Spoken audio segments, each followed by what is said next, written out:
ಕಟ್ಟಡ ಕಾರ್ಮಿಕರ ಕಡೆ ಅನ್ನುವಂತಹ ಬೃಹತ್ ಪ್ರತಿಭಟನೆಯನ್ನ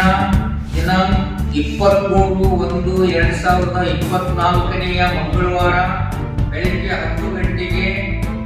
ದೇವೇರಿಯಿಂದ ಜಿಲ್ಲಾಧಿಕಾರಿಗಳವರ ಕಚೇರಿಯ ಆವರಣದವರೆಗೆ ಪಾದಯಾತ್ರೆಯ ಮುಖಾಂತರ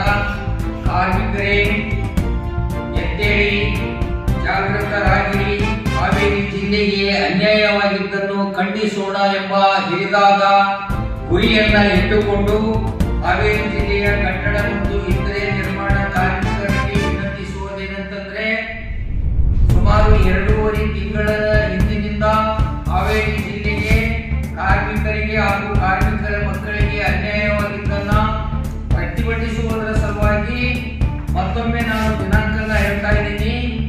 23/1/2024 ಮಂಗಳವಾರ ದಿವಸ ಸುಮಾರು 10 ರಿಂದ 25 ಸಾವಿರ ಕಾರ್ಮಿಕರೊಂದಿಗೆ ಬೃಹತ್ ಪ್ರತಿಭಟನೆಯನ್ನ ಹಮ್ಮಿಕೊಳ್ಳಲಾಗಿದ್ದು, ಈ ಒಂದು ಸಂದಿಗ್ಧ ಸಮಯ ಅಂತ ಹೇಳಬೇಕಾಗಿದೆ. ರಾಜ್ಯದಲ್ಲಿ ಕಟ್ಟಡ ಕಾರ್ಮಿಕರು ಎಲ್ಲ ಜಿಲ್ಲೆಯಲ್ಲಿ ಇದ್ದರೂ ಕೂಡ ಹಾವೇರಿ ಜಿಲ್ಲೆಯೊಂದನ್ನೇ ಟಾರ್ಗೆಟ್ ಅನ್ನ ಮಾಡಿಕೊಂಡು ಕಟ್ಟಡ ಕಾರ್ಮಿಕರಿಗೆ ಅನ್ಯಾಯವಾಗುತ್ತಿರುವುದನ್ನ ನಾವು ಖಂಡಿಸಿ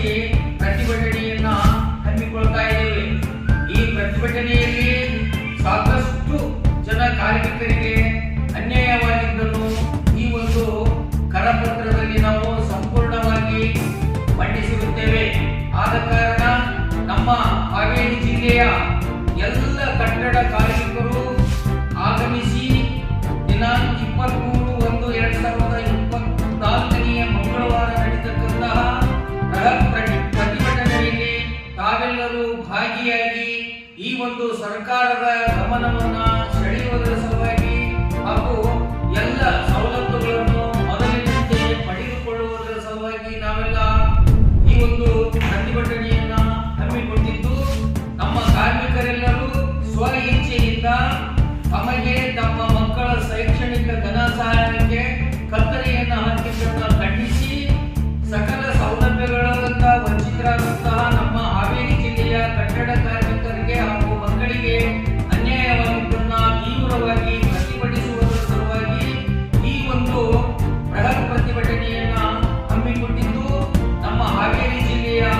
ಎಲ್ಲ ಕಟ್ಟಡ ಕಾರ್ಮಿಕರು ಆಗಮಿಸಿ ಈ ಒಂದು ಪ್ರತಿಭಟನೆಯಲ್ಲಿ ಭಾಗಿಯಾಗಿ ನಮ್ಮ ಬೇಡಿಕೆಗಳನ್ನ ಈಡೇರಿಸಿಕೊಳ್ಳೋಣ ಅನ್ನುವಂತಹ ನಿಟ್ಟಿನಲ್ಲಿ ದಿಟ್ಟ ನಿರ್ಧಾರವನ್ನ ಈ ನಮ್ಮ ಹಾವೇರಿ ಜಿಲ್ಲೆಯ ಕಟ್ಟಡ ಕಾರ್ಮಿಕರ ಜಂಟಿ ಸಮಿತಿಯು ನಿರ್ಧಾರವನ್ನು ತೆಗೆದುಕೊಂಡು ಆಹೋರಾತ್ರಿ ಧರಣಿಯನ್ನ ಏರ್ಪಡಿಸಿದ್ದು, ತಾವೆಲ್ಲ ಸ್ವ ಇಚ್ಛೆಯಿಂದ ನಮ್ಮ ಈ ಒಂದು ಹೋರಾಟಕ್ಕೆ ಆಗಮಿಸಿ ಬೇಡಿಕೆ ಈಡೇರುವವರೆಗೂ ನಾವು ಧರಣಿ ಸತ್ಯಾಗ್ರಹವನ್ನ ಹಿಂದೆ ತೆಗೆದುಕೊಳ್ಳುವುದಿಲ್ಲ ಅಂತ ಜಂಟಿ ಸಮಿತಿಯಿಂದ ಒಂದು ದೃಢ ನಿರ್ಧಾರವನ್ನು ತೆಗೆದುಕೊಂಡು ಸಂಬಂಧಪಟ್ಟಂತಹ ಅಧಿಕಾರಿಗಳು, ಸಂಬಂಧಪಟ್ಟಂತಹ ಸರ್ಕಾರದವರು ಬಂದು ನಮಗೆ ಲಿಖಿತವಾಗಿ ನಮ್ಮ ಬೇಡಿಕೆಗಳಿಗೆ ಸ್ಪಂದಿಸುವವರೆಗೂ ನಾವು ಹೋರಾಟವನ್ನ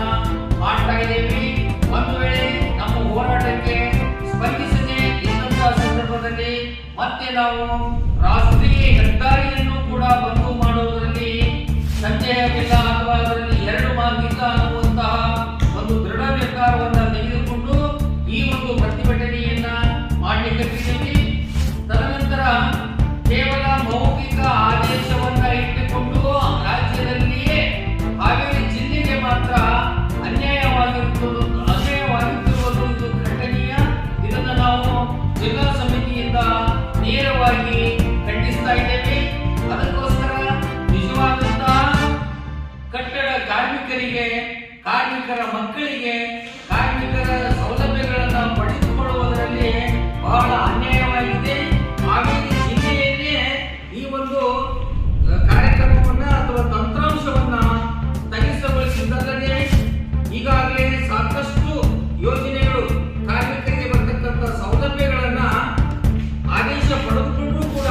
ಇಲ್ಲಿಯವರೆಗೂ ಅದಕ್ಕೆ ಯಾವುದೇ ರೀತಿಯಾದಂತಹ ಹಣವನ್ನ ಹಾಕಲಿಕ್ಕೆ ಹಿಂದೇಟು ಹಾಕಲಿಕ್ಕಿದ್ದಾರೆ. ಅದಕ್ಕೋಸ್ಕರ ಈ ಒಂದು ನ್ಯಾಯಯುತವಾದಂತಹ ಪ್ರತಿಭಟನೆಗೆ ತಾವೆಲ್ಲರೂ